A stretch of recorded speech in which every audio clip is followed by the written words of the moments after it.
ছোট হুজুর পীর কেবলার ওই ভক্ত বাবা বাচ্চা বয়স থেকে তিনি বলেন, ছোট্ট বয়স আমার, আমি ওয়াজ শুনতে গিয়েছিলাম কোথায়, ফতুল্লাপুরে। ফতুল্লাপুরে ওয়াজ শুনতে গেলাম আমি, না হলে ছোট্ট বাচ্চা, এক চামচ ভাত বেশি দেওয়ার জন্য হুজুর আমাকে এত জোর বকলেন, আমার হৃদয়টা কম্পন চালু হয়ে গেল।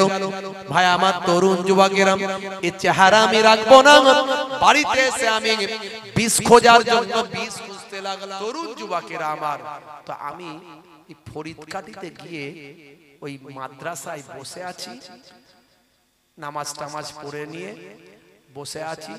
তো এমন সময় একজন মুরব্বী বাপজি এসে বলছে, বাপজি আপনি আমার ছোট হুজুরের নাতি আর আমি ছোট হুজুরের পাগল। তো আপনার চেহারাটা দেখে, কথাবার্তা দেখে, মুখটা দেখে আমার যেন কিরম একটা মনে হচ্ছে। তো এখন তো আপনার সময় আছে, যদি আমার বাড়িতে একটু যেতেন আমি বড্ড খুশি হতাম। তো ওই রকম একটা মুরব্বী মানুষের এই কথাটা বলতে আমি আর না করতে পারিনি। আমি তার বাড়িতে চলে গেলাম। বাড়িতে যাওয়ার পরে আমাকে বলল, হুজুর আপনার তো সময় এখন দেরি আছে, আপনি বিশ্রাম করেন, আমি বিছানা করে দিচ্ছি বলে ফাঁকা ঘরে বিছানা করে দিলেন। আমি ভাবলাম একটু রেস্ট নেব, দেখলাম না, ওনার মতলব আলাদা। উনি দরজাটা লাগিয়ে দিলেন, খিল লাগিয়ে দিলেন ভিতর থেকে, দিয়ে একটা চেয়ার নিয়ে এসে আমার মাথার গোড়ায় বসে বসে বলছেন, বাপজি কিছুটা মনে করেন দুটো কথা বলবো। আমি আবার উঠে বসে বললাম, বয়স্ক মানুষ, হ্যাঁ বলেন কি ব্যাপার, কি বলবেন? বলছে, আপনার নানা জানের আমি খুব ভক্ত, আপনার নানা জানের কথা বললে আমার মনটা ভরে যায়, আপনার নানা জানের কথা মনে পড়লে চোখ দিয়ে পানি ঝরে যায়। আপনার নানা জান, আপনাকে দেখে আমার একটু অনুভূতি অন্যরকম হয়েছে, তাই আমি কথাগুলো আপনাকে বলছি, কিছু মনে করবেন না। আপনার নানা জানের কথা, দুটো কথা আপনাকে শোনাবো। আমি আগ্রহ নিয়ে শুনতে লাগলাম। ভাইরা আমার, এমন সময় আপনাদের পীর মুর্শিদ ছোট হুজুর কেবলা রাহমাতুল্লাহ আলাইহির কথা বলতে বলতে উনি ঝরঝর করে কাঁদছেন। আমি ওনার নাম ঠিকানা উজ্জ রাখছি, বলছি না, প্রয়োজনে যদি কারো মনে হয় আমার কাছ থেকে নিয়ে যোগাযোগ করতে পারেন, কারণ উনি চান না ওনার নাম ঠিকানা কেউ জানুক, তাই উনি দরজা লাগিয়ে দিয়ে আমাকে বলছিলেন, হে তরুণ যুবকেরা, হে আমার বন্ধুরা, শুনে রেখে দিন বাবা, জেনে রেখে দেন, আল্লাহর ওলিদের আল্লাহ কি ক্ষমতা দিয়েছেন বাবা। আমি বাস্তব কথা বলছি বাবা, কোন গল্প গুজব বা আমার বানানো কিতাব থেকে বলছি না। এই কয়েকদিন আগে বা আমার 3-4 দিন 5 দিন আগে আমি সেখানে ফরিদকাটিতে জলসায় গেছিলাম। ফরিদকাটির পাশে একটা জায়গা আছে ফতুল্লাপুর। হে তরুণ যুবকেরা, হে আমার বন্ধুরা, শুনে রেখে দিন বাবা, জেনে রেখে দেন বাবা। সেই মুরব্বী বাপজি আমার বললেন, আমার বয়স হুজুর প্রায় 60 বছরের কাছাকাছি। এই 60 বছর বয়স প্রায় আমার হয়েছে। আমি ছোট্ট বয়স থেকে আমি ওয়াজ শুনতে যাই, যেখানে হুজুররা জলসায় আসে সেখানে আমি গিয়ে জলসা শুনি। হে তরুণ যুবকেরা, হে আমার বন্ধুরা, ওই মুরব্বী বাপজি বললেন, বাবাজি ছোট্ট বয়স থেকে আমি ওয়াজ শুনতে যাই। আমার মা বলতেন, আম্মা জান বলতেন, বাবা হুজুর যেখানে আসবে তুমি ওয়াজ শুনতে যাবে। তখন আমার 14 বছর 15 বছর বয়স। ছোট হুজুর পীর কেবলা আসছেন ফতুল্লাপুরে। আমার এখান থেকে 3 থেকে 4 কিলোমিটার বাড়ি। তো এই 3-4 কিলোমিটার দূরে। তা আমার মা বলেছেন, বাবা যেখানে হুজুর আসবেন সেখানে গিয়ে ওয়াজটা শুনবেন, হুজুরের চেহারাটা দেখবেন, হুজুরের কাছ থেকে দোয়াটা নেবেন। মস্ত বড় আল্লাহর ওলি বাবা, হুজুরের খেদমত করবেন, হুজুরের সঙ্গে সঙ্গে থাকার চেষ্টা করবেন। এই ছোট্ট বয়স থেকে আমি যেখানে ওয়াজ হয়, জলসা হয়, মাহফিল হয়, ফুরফুরা শরীফের হুজুররা যেখানে আসেন, ছোট হুজুর পীর কেবলা যেখানে আসেন, আমি সেই জায়গায় গিয়ে হাজিরা দিই।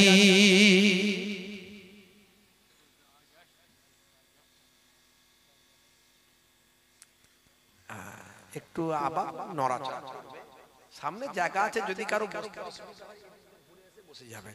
আর লোকজনকে নড়াচড়া করিয়ে লাভ নাই, শীতকাল তো আবার কষ্ট বেড়ে যাবে। কথা ঠিক না ভুল? তো তো যারা দু চারজন অনেকে বসতে পাচ্ছেন না চলে আসবেন সামনের দিকে একবার দরুদ শরীফ আল্লাহুম্মা সাল্লি আলা ওয়া আলা আলি সাইয়্যিদিনা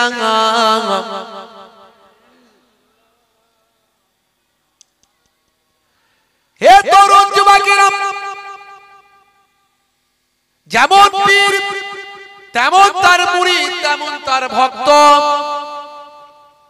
যেমন আল্লাহর ওলি তেমন মানুষও চেনে আল্লাহর ওলিকে চেহারা দেখে আল্লাহর ওলি চেনা যায় না বাবা পোশাক দেখে আল্লাহর ওলি চেনা যায় না বাবা আল্লাহর ওলি চিনবেন তার আমল দেখে তার কাজ দেখে তার ঈমান দেখে হে তরুণ যুবকেরা হে আমার মুরব্বিয়ানেরা আমি ছোট হুজুরের নাতি পিননগর হুজুরের পোতা বাবাজি আমার আপনি বলি বাপ রে বাপ কিন্তু না না আমি ভণ্ড হতে পারি ভেজাল হতে পারি দু নম্বরই হতে পারি আমি কি আমি কেমন আমি কিভাবে চলি কিভাবে থাকি সেটা দুজন মানুষ সবচেয়ে ভালো জানেন একটা হলো আমার ড্রাইভার আর একটা হলো আমার ঘরের বউ হে তরুণ যুবকেরা হে আমার মুরব্বিয়ানেরা দাড়ি টুপি জুব্বা আছে মানে আল্লাহর মাহবুব বান্দা না না ভাববেন না দাড়ি তো অনেক মানুষের আছে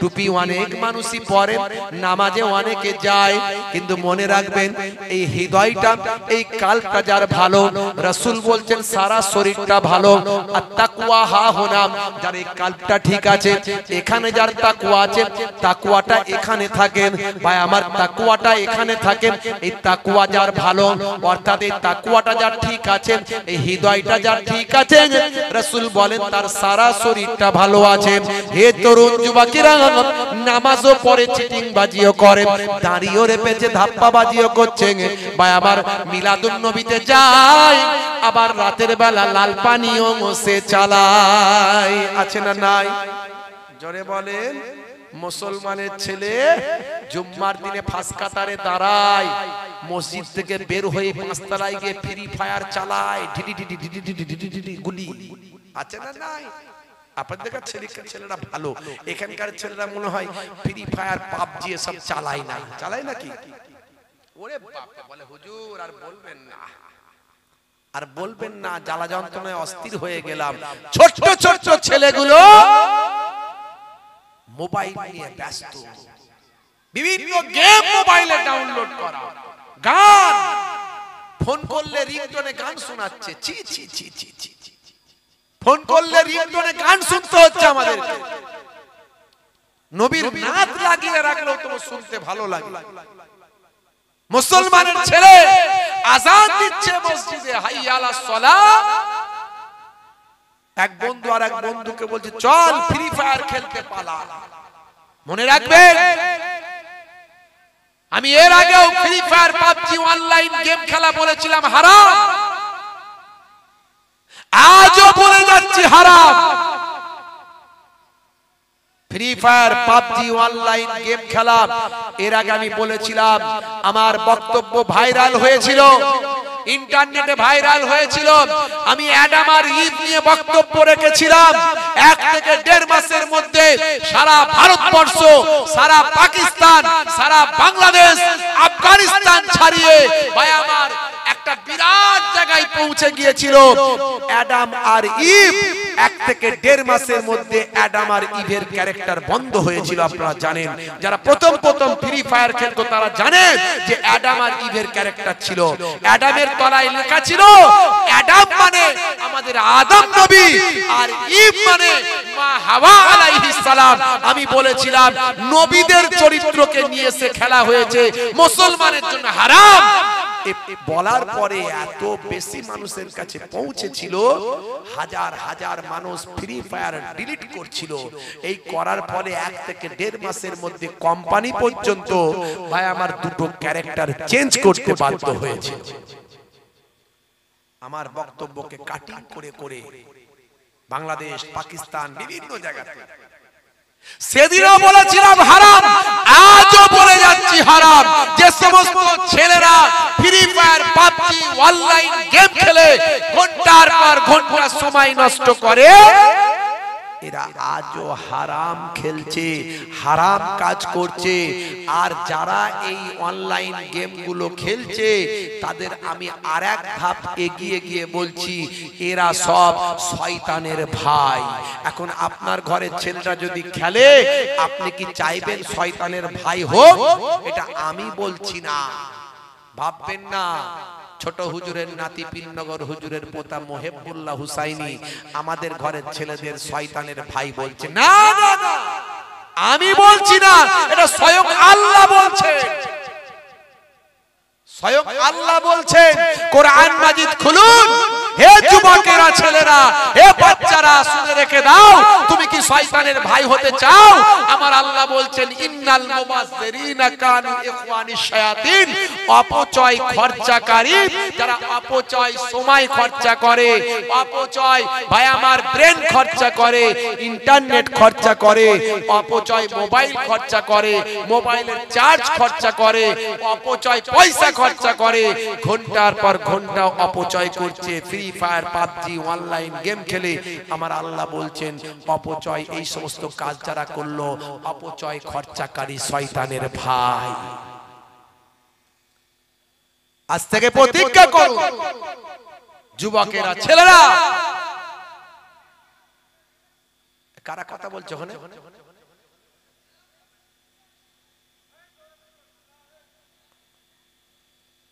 অপচয় যারা খরচা করে তারা শয়তানের ভাই। আপনাকে আমাকে মাথায় রাখতে হবে, এই free fire PUBG online game থেকে দূরে থাকুন। হে যুবকেরা, আজই ডিলিট করুন। আপনারা আমার ব্রেনগুলোকে নষ্ট করে দিচ্ছে। আমরা নামাজ থেকে দূরে সরে যাচ্ছি, আমরা রাসূলের সুন্নাত থেকে দূরে সরে যাচ্ছি, আমরা পিতামাতার অবাধ্য হচ্ছি। আপনার ছেলেটা আপনার কথা শোনে না, অথচ বাপ মায়ের কথা শোনা সন্তানের জন্য ফরজ। আল্লাহ কোরআনে বলেছে, ওয়াসাইনাল ইনসানা বিওয়ালিদাইহি ইহসানা হামালাতুহু উম্মুহু কুরহাউ ওয়া ওয়াদাতুহু কুরহা ওয়া হামলুহু ওয়া ফিসালুহু 30 সাহরা। আমার আল্লাহ কোরআন মাজিদে বলেছে, হে দুনিয়ার সন্তান সন্ততি, তোমরা তোমাদের পিতামাতার ইহসান করো। বাপজি আমার, তরুণ যুবকেরা আমার, শয়তানি চক্রান্ত থেকে সরে এসে আল্লাহর ওলিদের ভক্ত হয়ে যান। দেখুন, একজন প্রবীণ মানুষ আমাকে বলছে, বাপজি আমার মা বলেছিল, মায়ের কথা তো আমি ফেলতে পারি না, মা বলেছে যেখানে হুজুর আসবে সেখানে যাবে। আবার যাত্রার ওয়াজ শুনবে না বাবা, যাত্রার ওয়াজ শোনা চলবে? ওই যে বর্ধমানের বক্তা, আপনার আমার ঈমানকে নষ্ট করে দেবে, এইসব বক্তাদের ওয়াজ শুনলে হবে?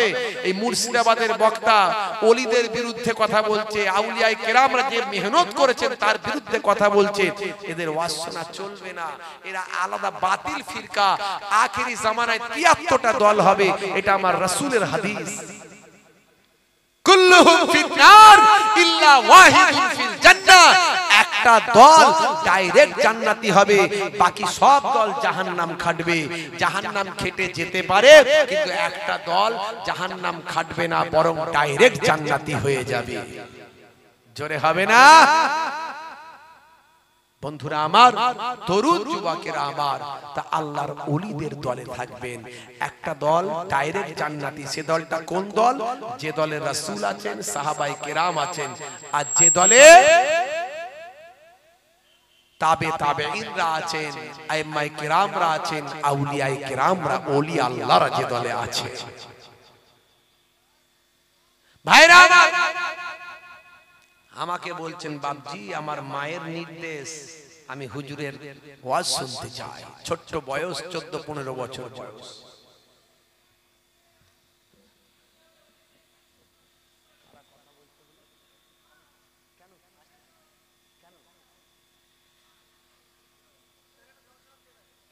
এত আওয়াজ করছে কেন? একটু দূরে কি কথা বলতে বলো, ওদের প্রয়োজনে কথা বলবে, এত দূরে কথা বলতে বলো।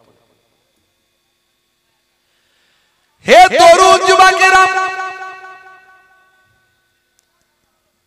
হে আমার বন্ধুরা, শুনে রেখে দিন বাবা, জেনে রেখে দেন হে মুসলমান, এমন সময় লক্ষ্য করা যায় বাবা, সেই সময় দেখতে পাওয়া যায় ছোট হুজুর পীর কেবলার ওই ভক্ত বাবা বাচ্চা বয়স থেকে তিনি বলেন, ছোট্ট বয়স আমার, আমি ওয়াজ শুনতে গিয়েছিলাম কোথায়? ফতুল্লাপুরে। ফতুল্লাপুরে ওয়াজ শুনতে গেলাম বাবা, ছোট্ট বয়স। আমি গিয়ে দেখলাম হুজুর খাওয়া দাওয়া করছেন। হুজুর খাওয়া দাওয়া করছেন, আরো সঙ্গী সাথীরা খাওয়া দাওয়া করছে, সবাই খাওয়াচ্ছেন। হে তরুণ যুবকেরা, হে আমার বন্ধুরা, শুনে রেখে দেন। আমিও চিন্তা করলাম, মা বলেছিল বাবা হুজুরের একটু খেদমত করবে। আমি হুজুরের খেদমত করার চিন্তা নিয়ে ভাই আমার হুজুরের খাওয়া দাওয়া তখন চলছে। এক চামচ ভাত একটু আমি সেখানে দিয়ে দিয়েছি হুজুরকে। আমার ছোট্ট বয়স, হুজুরের খেদমত করব এই আমার স্বপ্ন। এই চিন্তা করে এক চামচ ভাত আমি একটু হুজুরের প্লেটে দিয়েছি। দেওয়ার সঙ্গে সঙ্গে হুজুর জালালি মেজাজে বলে এক তারা দিলেন আমাকে। হুজুরের তারাটা, হুজুরের আওয়াজেতে আমার ভীষণ ভয় পেয়ে গেলাম, মনটা আমার বড্ড খারাপ হয়ে গেল। হুজুর আমাকে তারা মারলেন, অথচ আমি হুজুরকে এক চামচ ভাত দিয়েছিলাম খেতে, যাতে আর এক চামচ ভাত হুজুর খান। হুজুরকে আমি জিজ্ঞাসা না করে দিয়েছি, এটাই হয়েছে আমার অপরাধ। ঝরঝর করে কাঁদছেন আর বলছেন, বাবাজি তবে শোনায় আপনাকে, এ তরুণ যুবকেরা, হে আমার বন্ধুরা, শুনে রেখে দিন বাবা, জেনে রেখে দিন বাবা, এমন সময় দেখতে পাওয়া যায়। তিনি বললেন, এমন সময় যখন আমি তারা খেলাম, হুজুর যখন আমাকে বকলেন, মনটা আমার ভেঙে গেল, হৃদয়টা আমার কাঁপতে লাগলো। আমি বাইরে বেরিয়ে গেলাম, ঝরঝর করে দুফোঁটা কেঁদে ফেললাম। আমার ভীষণ কষ্ট হলো। আমি হুজুরকে এত ভালোবাসি। আমার মা বলেছেন বাবা হুজুরের খেদমত করবেন, হুজুরের ওয়াজ শুনবে, হুজুরের দোয়া নেবে। আমি সেই জন্যই এক চামচ ভাত হুজুরকে দিয়েছিলাম, কিন্তু হুজুরকে না বলে না জিজ্ঞাসা করে দিয়েছিলাম। এটাই হলো আমার অপরাধ। হয়তো হুজুরকে জিজ্ঞাসা করা দরকার ছিল, কারণ হুজুর কেন হয়তো আমাকে এরকম বকলেন আমি বুঝতে পারলাম না। হে তরুণ যুবকেরা, হে আমার বন্ধুরা, হে আমার মুরব্বিয়ানেরা, সেই সময় আমার চোখ থেকে ঝরঝর করে পানি বেরোচ্ছে। আমি চিন্তা করলাম, না না না, এই চেহারা আমি আর কাউকে দেখাবো না, এই মুখ আমি আর কাউকে দেখাবো না। আমি কাঁদতে কাঁদতে সেই রাতের বেলা যাবার সময় অনেক লোকজনের সঙ্গে গিয়েছিলাম। তখনকার যুগে অত লাইট, অত ভাই আমার অত যোগাযোগ, অত আলো, অত কারেন্টের ব্যবস্থা ছিল না। সেই সময় লোকে হ্যাচাক লাইট নিয়ে এক জায়গা থেকে অন্য জায়গায় যেত। আমি দলবদ্ধ হয়ে গিয়েছিলাম, রাস্তাঘাটের অবস্থা ভালো ছিল না। সেই রাতের বেলা আমি কোন রকমে মাঠ ভেঙে ভেঙে, আমি বুঝতেই পারিনি আমি কিভাবে, আমি জোশে একটা জোশেতে কিভাবে আমি বাড়ি পর্যন্ত ফিরলাম। আমি চিন্তা করলাম, আমি এই মুখটার কাউকে দেখাবো না। আমি বাড়িতে গিয়ে আমি আমার নিজের জীবনটা শেষ করে দেব। হে তরুণ যুবকেরা, আমি আত্মহত্যা করব, এই প্ল্যান আমার তৈরি হলো। আজ আমার কাছে নাম্বার আছে, যোগাযোগ আছে। আমি বানানো গল্প বলছি না, একেবারে বাস্তব কথা বলছি। জায়গার নাম বলছি, কিন্তু নাম আমি বললাম না। ওনার নামটা আমি উজ্জ্বরাচ্ছি, কারণ উনি এটা কাউকে শোনাতে চান না। কিন্তু যেহেতু আমি ওনার নাম না উল্লেখ করে বলছি, সেই জন্য শোনাচ্ছি, যাতে সেখান থেকে আমরা কিছু জ্ঞান লাভ করতে পারি। হে তরুণ যুবকেরা, হে আমার বন্ধুরা, এমন সময় দেখতে পাওয়া যায় আমি বাড়িতে এসে মনে মনে ঠিক করলাম আমি আত্মহত্যা করব। এই চেহারা আমি দেখাবো না। হুজুরকে আমি এত ভালোবাসি, আমার মা কত ভালোবাসেন, আমার মা আমাকে কি শিক্ষা দিয়েছেন। আমি না হলে ছোট্ট বাচ্চা, এক চামচ ভাত বেশি দেওয়ার জন্য হুজুর আমাকে এত জোর বকলেন।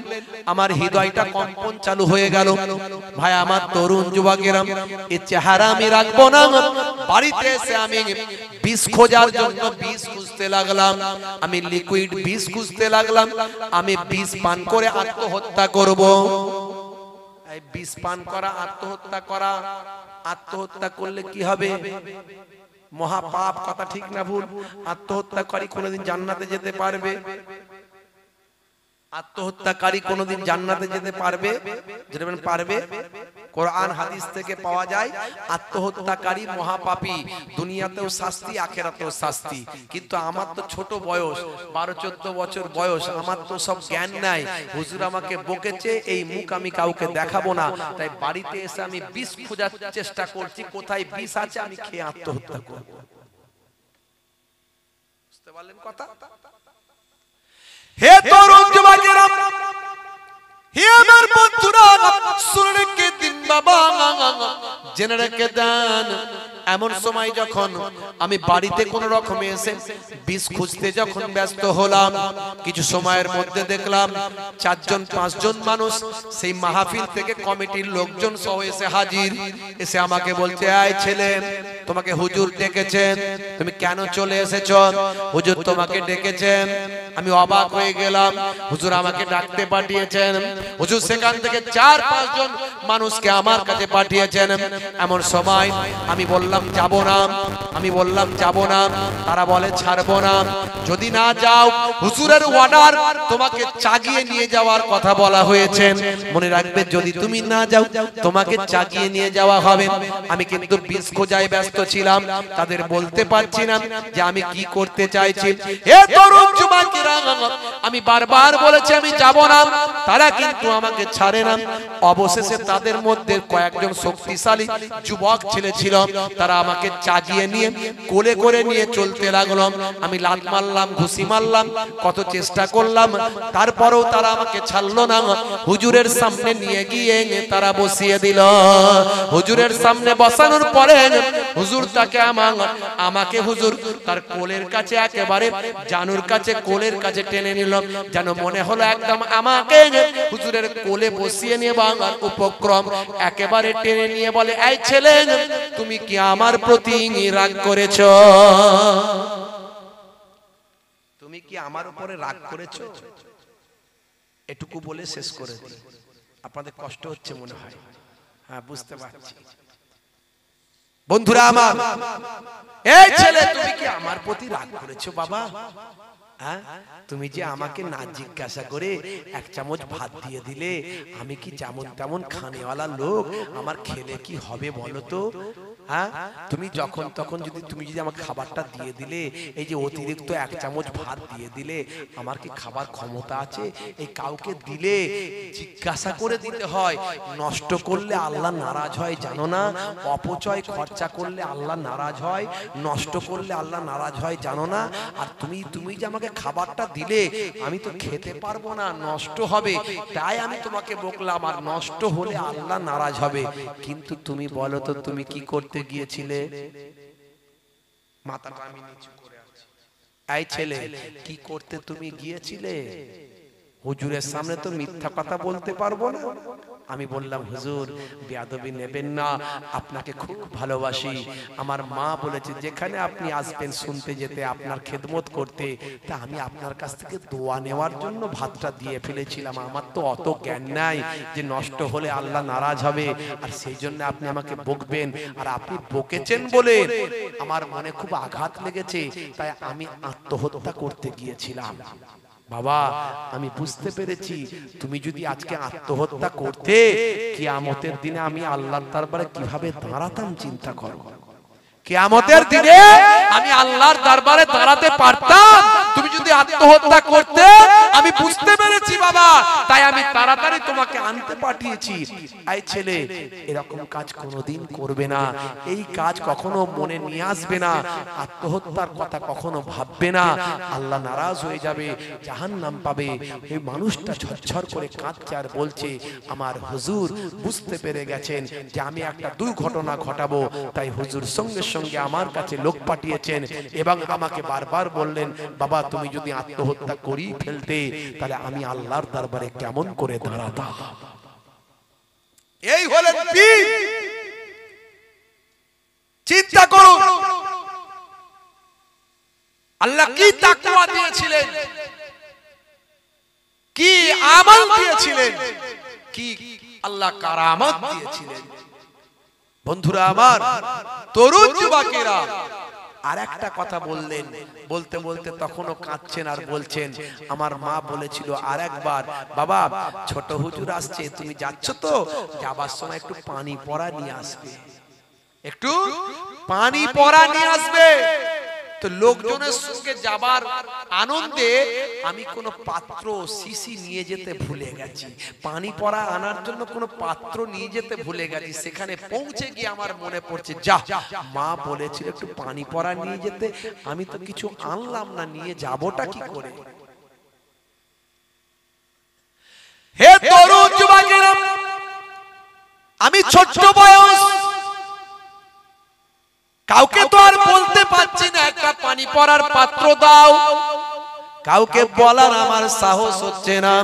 হুজুর ওয়াজ করেছেন, ফজরের আজান হয়েছে, জামাতে নামাজটা আদা করেছি, জামাতে নামাজটা আদা করেছি, জামাতে নামাজটা আদা করে হে তরুণ যুবকেরা, হে আমার মুরব্বিয়ানেরা, সেই সময় আমি হুজুর একটা ভাই আমার ফাঁকা জায়গায় একটা সুন্দর জায়গাতে হুজুর বসেছেন, মানুষজন দেখা সাক্ষাৎ করছেন, হুজুর হেদায়েতের বাণী দিচ্ছেন, মানুষকে মুরিদ করছেন, বায়াত করছেন, হুজুরকে না হুজুর মানুষকে নামাজের তালিম দিচ্ছেন, হুজুর মানুষকে হেদায়েতের বাণী দিচ্ছেন।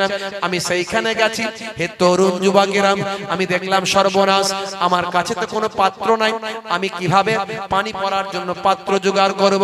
আমি বেরিয়ে গেলাম, আমি বেরিয়ে গিয়ে আমি বাইরে চলে এলাম, চিন্তা করলাম, অস্থির হলাম, ছোট্ট বয়স, আমার মাথার বুদ্ধি তেমন পাকা নয়। হে তরুণ যুবকেরা, ঘুরতে ঘুরতে কিছু খেজুর গাছ দেখলাম, সেই সময় খেজুর গাছে ভাই আমার রস মারার জন্য খেজুর গাছে ভাঁড় টাঙানো হতো, সেই ভাঁড় টাঙানোর দিকে আমার নজর পড়ল। খেজুর গাছের দিকে যখন আমার নজর গেল, দেখলাম একটা সুন্দর চকচকে নতুন একটা ভাঁড় টাঙানো আছে। মনে মনে ভাবলাম, বাচ্চা বয়স, মা যখন বলেছেন পানি পড়া নিয়ে যেতে হবে, আজ যদি নিয়ে যেতে না পারি আবার কবে হুজুর আসবে জানি না, তাই পানি পড়াটা যেমন করে হোক নিয়ে যেতে হবে। আস্তে আস্তে এদিক ওদিক তাকিয়ে দেখলাম ভোরের বেলা কেউ কোথাও নাই, খেজুর গাছে টুকটুক করে উঠলাম, ছোট খেজুর গাছ ছিল ভাই আমার, সেখান থেকে ভাঁড়টা খুলে নিলাম, খুলে নিয়ে দড়িটা ফেলে দিয়ে ভাই আমার কলে গেলাম, যেটুকু রস ছিল সেটা ধুয়ে ফেলে দিলাম, ধুয়ে ফেলে দিয়ে পরিষ্কার পানি নিয়ে হুজুর যেখানে বসে আছেন তাড়াতাড়ি সেই জায়গায় গিয়ে আর অসংখ্য পানির বোতলের মাঝখানে ওই ভাঁড়টা রেখে দিলাম। আমি কিন্তু গল্প কথা বলছি না, বাস্তব আবারও বলছি ভাইরা আমার।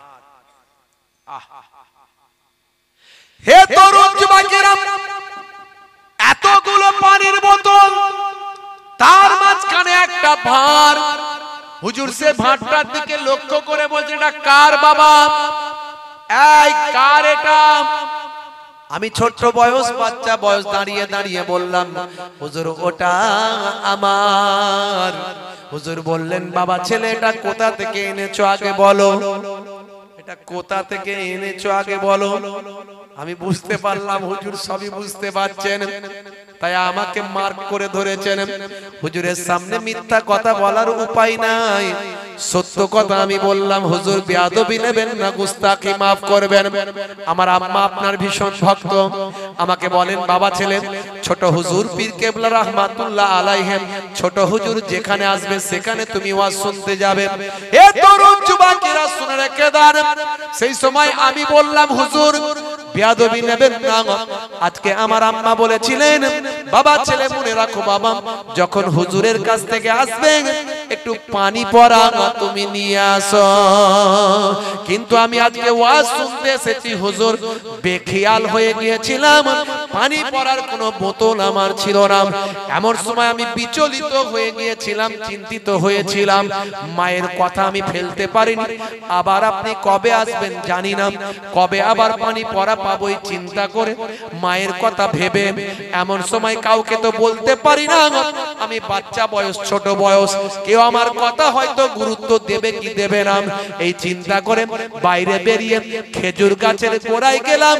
খেজুর গাছের রস পড়ার জন্য একটা ভাঁড় দেখতে পেলাম, সুন্দর চকচকে ভাঁড়টা উঠে খুলে নিয়ে ধুয়ে পানি পড়া পানি ভরে अपना सामने हाजिर করলাম।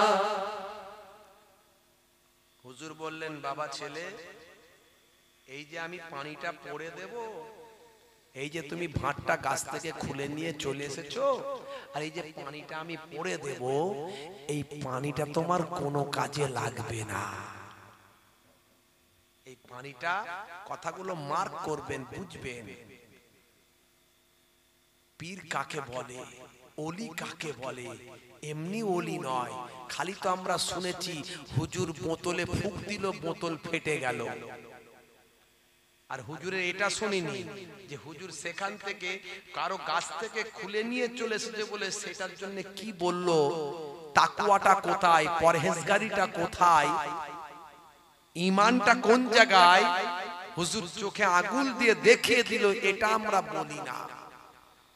বাবা ছেলে, এই যে পানিটা আমি পড়ে দেব, এই পানি পড়াটা তোমার কোনো কাজে লাগবে না, কারণ তুমি লোকের কাছ থেকে খুলে নিয়ে চলে এসেছো না বলে, চুরি করে। তবে শুনে রেখে দাও, জেনে রেখে দাও, হে ছেলে, তুমি যখন নিয়ে চলে এসেছো, এই পানিটা নিয়ে গিয়ে তোমার বাড়িতে পাত্রে ঢেলে দিয়ে ওই ভাঁটটাকে তুলে নিয়ে যেমন ছিল আবার সেই গাছে গিয়ে তুমি যদি বেঁধে দাও, তবে আল্লাহ চাইলে তোমার পানিটা কাজ হতে পারে। জোরে হবে না, আর জোরে হবে না। দেখো কেমন ভালোবেসেছে আমার ছোট হুজুরকে বললাম, আপনার ছোট হুজুরকে বললাম। জোরে হবে না। দেখো কেমন ভালোবেসেছে আমার ছোট হুজুরকে বললাম, আপনার ছোট হুজুরকে বললাম। একদিন মসজিদে বসে বসে হুজুর ইবাদত করেন, আল্লাহর নবী এসে হাজিরা দিলেন। হুজুর তখন রাসূল পাককে দেখে দাঁড়িয়ে সম্মান দেন।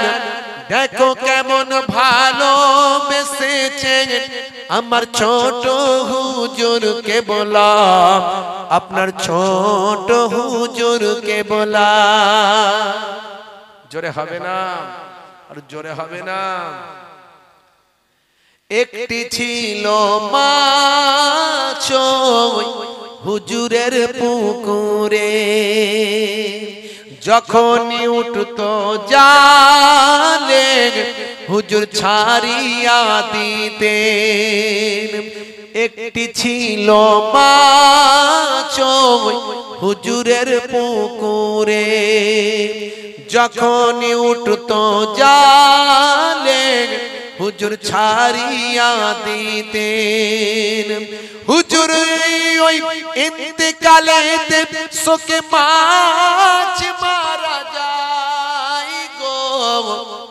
দেখো কেমন ভালোবেসেছেন আমার ছোট হুজুরকে বললাম, আপনার ছোট হুজুরকে বললাম।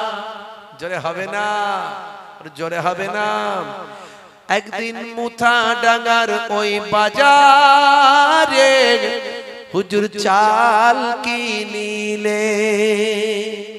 অনেক বড় সংসার বাবজি, 17টা মেয়ে 21টা ছেলে, তার আবার নাতি পোতা, আবার মেহমান জন, মোটামুটি কতজন বুঝতে পারছেন?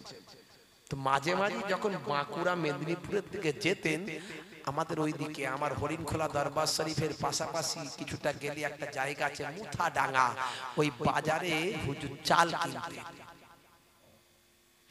একদিন মুথা ডাঙ্গার ওই বাজারে হুজুর চাল কিনিলেন। পাল্লার ওজন কমিয়ে মালিক চালও দিলেন। একদিন মোথা ডাঙ্গার ওই বাজারে হুজুর চাল কিনিলেন, পাল্লার ওজন কমিয়ে মালিক চালও দিলেন।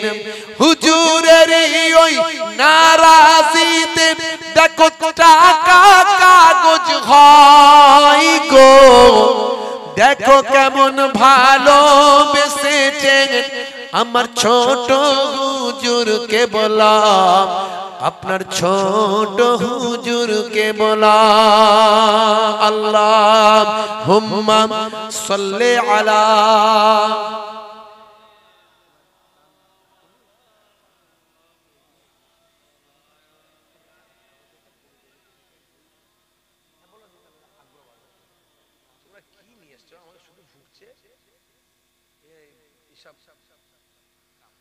ভাইরা আমার। আর রাত করব না, অনেক রাত হয়ে গেছে। আজকে একটু অন্য মেজাজে ওয়াজ করে ফেলেছি, শুধু ওলিয়া উলিয়াদের কথাই একটু বলে ফেলেছি, আর নানাদের কথাই বলে ফেলেছি। ভাবছি যারা আল্লাহর ওলি বান্দা হয় তাদের আল্লাহ অনেক ক্ষমতা দিয়ে থাকেন। আপনি আল্লাহর হয়ে যান না, দেখবেন আল্লাহ আপনার জবানের দোয়া কবুল করবেন। এটা পরীক্ষিত। আপনারা জানেন না, আমি গুনাহগার। কাবা শরীফের ধারে গিয়ে দোয়া চেয়েছিলাম এবারে। এটা বলতে আমার কোনো দ্বিধা নাই, যাতে আপনারাও দোয়া চান, চেষ্টা করবেন, কোনো বড়াই করার জন্য নয়। নাউজুবিল্লাহ। কাবা শরীফের দেওয়ালে একটা পাথর আছে, পাথরটার নাম হলো, আসলে ছিল হাজারে আবিয়াজ, মানে সাদা পাথর, কিন্তু মানুষের গোনা টেনে টেনে হয়ে গেছে ওটা কালো পাথর, হাজারে আসওয়াদ। এটা জান্নাতি পাথর। আদম নবী বিশেষত দুটো জিনিস বিশেষ করে নিয়ে এসেছিলেন, আর অনেক কিছু নিয়ে এসেছিলেন, তবে দুটো জিনিসকে বেশি গুরুত্ব মানুষ জানে। একটা হলো হাজারে আসওয়াদ, যেটা কাবা ঘরের দেওয়ালে লাগানো আছে, যেই পাথরে একবার চুম্বন দিলে আপনার জীবনের গোনা কাবা শরীফের পাথর ওই হাজারে আসওয়াদ টেনে নেয়। ভাই আমার, এই পাথর যেটা হলো জান্নাতি পাথর, সবচেয়ে বড় কথা জান্নাত থেকে আনা। আর একটা হচ্ছে সিন্দুক, যে সিন্দুকটা হলো তাবুতে সাকিনা, যে সিন্দুকটা হলো তাবুতে সাকিনা। এই তাবুতে সাকিনা নিয়ে আমার ওয়াজ আছে, ইন্টারনেটে সার্চ করলে পাবেন, আমি আজ আর বলছি না। তো আমি গত বছরও চেষ্টা করেছিলাম হাজার আসওয়াদ চুম্বন দেওয়ার জন্য, দিতে পারিনি। হাত দেওয়ার চান্স পেয়েছি, মুখ দেওয়ার চান্স পাইনি। কত মানুষ মারাও পর্যন্ত যায়। বিশাল বিশাল চেহারার লোকজন এমন ভাবে সেখানে, ভাই আমার, তারা এত এগিয়ে যাচ্ছে, যেখানে লক্ষ লক্ষ মানুষ, তার মধ্যে আপনি সেখানে, ভাই আমার, বিশাল চেহারার মানুষরা সেখানে গিয়ে তারা আগে সুযোগ পায়। আর আমরা রোগা পাতলা ভারতের মানুষ, সব দুর্বল লোক, বেশিরভাগই তো বুড়ো হাবড়ার লোক ভারত, বাংলাদেশ, পাকিস্তান থেকে যায়। আর আমরা যারা যাই বেশিরভাগই আমাদের চেহারা বিশাল বড় নয়। সাউথ আফ্রিকার লোকেদের দেখেছেন তো কিরকম, এই বিশাল বিশাল কালো কালো লোক।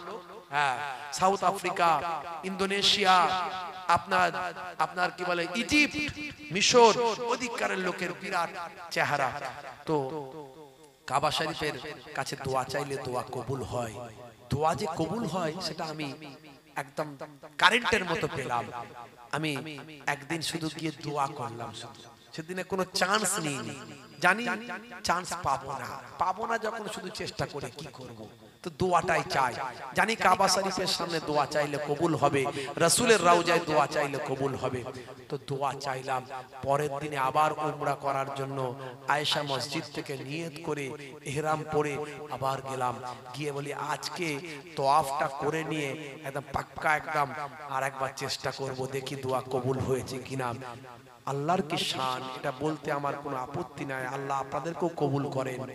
আমি চেষ্টা করছি, আমাকে কে ঠেলে নিয়ে যাচ্ছে, ঠেলে নিয়ে গিয়ে গার্ড দিয়ে যেন মনে হচ্ছে আমাকে বলছে তুমি চুম্বন করো ইচ্ছা মতো। আমি দুবার তিনবার করে ভালো করে হাত দিয়ে, আপনারা দেখেছেন ওটা গোল একটা থালার মতো, বেশি ডিপ নয়, গভীর নয়, আমরা ছবিতে দেখি গভীর নয়, একবারে সামনে। তো ওই পাথরে হাত দিয়ে চুম্বন করে আনন্দের সঙ্গে চুম্বন করে কয়েকটা দোয়া চেয়ে আবার আমাকে আস্তে আস্তে যেন বের করে দিল। এটা আমি কাবা ঘরের সামনে গিয়ে দোয়া চেয়ে কারেন্টের মতো ফায়দা পেলাম।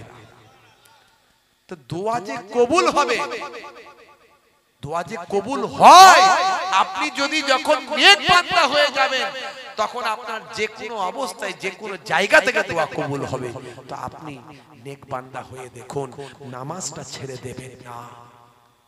5 ওয়াক্ত নামাজটা পড়ুন, সিজদায় গিয়ে আল্লাহকে বলুন, রাসূলের সুন্নতগুলো ভুলে যাবেন না, মুখের দাড়িটা রাখুন। আমি অনেক সুন্নতের কথা বলেছি, ইন্টারনেটে গেলে আমার 15 থেকে 20 হাজার কিছু কম বেশি বক্তব্য আছে। অনেক সুন্নতের কথা বলেছি, প্রত্যেকটা সুন্নতের পিছনে বিজ্ঞান বাস্তবতার উল্লেখ করেছি, বিজ্ঞান থেকে বলেছি। অনেক কিছু আমার বলারও ছিল, আজকে আমি বলতে পারিনি। কিন্তু মনে রাখবেন, সবচেয়ে বড় সুন্নত হলো মুখের দাড়ি। কবরে দেওয়ার পরে কোন সুন্নত দেখা যাবে না, একটা সুন্নত দেখা যাবে। মুনকার নাকির ফেরেশতা যখন বলবে মান রব্বুকা, দেখতে পাবে মুখে দাড়ির দেখা, হতে পারে এই দাড়িটাই হবে নাজাতের জারিয়া। বড় রাখতে লজ্জা পাই, ছোট রাখুন। আজ ছোট আছে, কাল বড় হয়ে যাবে। তবে বিরাট কোহলি রেখেছে, হরভজন সিং রেখেছে, লিওনেল মেসি রেখেছে, নেতা রেখেছে, মন্ত্রী রেখেছে বলে রাখবেন না। ফ্যাশন দাড়ি নয়, দাড়িটা যেন ছোট হোক আর বড় হোক নবীর সুন্নত মনে করে হয়। সুন্নত মনে করে হলে নাজাতের জারিয়া হয়ে যাবে। ইন্নামাল আমালু বিন্নিয়াত, নিয়তের উপর আমল হবে। এই দুটো জিনিসকে ভালো করে মাথায় রাখুন। নামাজ ছেড়ে দেবেন না, আর রাসূলের সুন্নতটাকে ছেড়ে দেবেন না। মুখের দাড়িটা রাখুন। ভাইরা আমার, যাই হোক, আমি আপনাদের খেদমত থেকে বিদায় নেব। যাওয়ার আগে একটু ভাইদের কাছে, ভাইরা অনুরোধ করেছেন একটু দান তুলতে হবে আগামী বছর এই পাক মাহফিলের জন্য। বাবাজি মনে রাখবেন, আমার নানাজান ছোট হুজুর কেবলা বলতেন, দিয়ে ধন বোঝে মন, কেড়ে নিতে কতক্ষণ।